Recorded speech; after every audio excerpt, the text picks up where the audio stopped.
Hello बच्चों, क्या ये क्वेश्चन दिख रहा है तुमको? यहाँ देखो।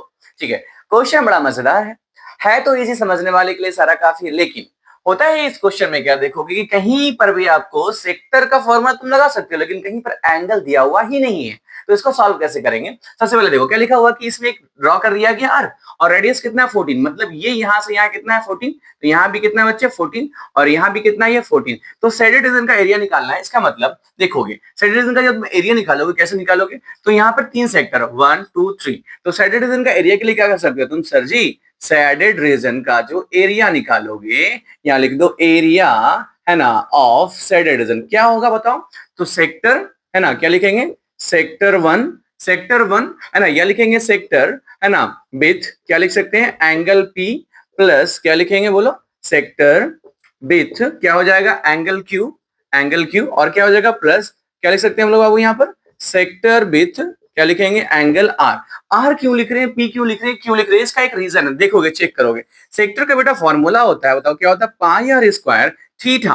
तो थीटा बाय 360 की जगह, थीटा की जगह क्या लिखेंगे हम लोग? एंगल पी अपॉन कितना हो गया ये? 360, है ना, प्लस हो गया फिर pi r square angle q upon कितना हो गया बोलो? ये 360, है ना, इंटू कर दो यहाँ पर, ये हो जाएगा फिर हमारे पास pi r square angle r upon कितना हो गया? ये 360।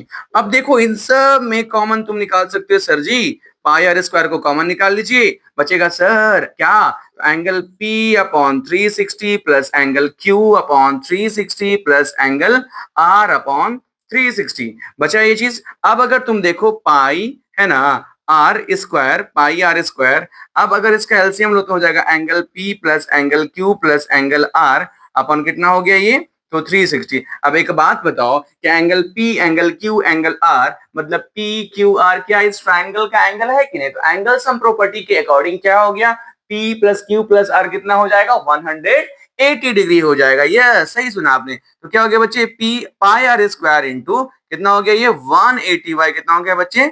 360। कहने का मतलब तुम लिख सकते हो कितना आ गया? हाफ पाई आर स्क्वायर, मतलब हाफ पाई आर स्क्वायर का मतलब हो गया हाफ इंटू 22/7 इंटू 14 इंटू कितना हो गया बच्चे? 14 हो गया। अब इसको कट कर दो, ये 2 टाइम्स में कट हो गया, और ये 2 और 2 क्या हो गया? कट हो गया। बचा हमारे पास क्या? 22 इंटू कितना बचा? 14 बचा। तो 22 इंटू 14 को ऐड करोगे, मल्टीप्लाई करोगे, 14 इंटू 23 कितना होता है? 280, है ना। 280 में कितना ऐड करना पड़ेगा हमें? 28 ऐड करना पड़ेगा। तो आई थिंक आंसर हो जाएगा 308 सेंटीमीटर स्क्वायर। ही हमारा क्या हो गया? आंसर। समझ में आया क्या? चलो थैंक यू।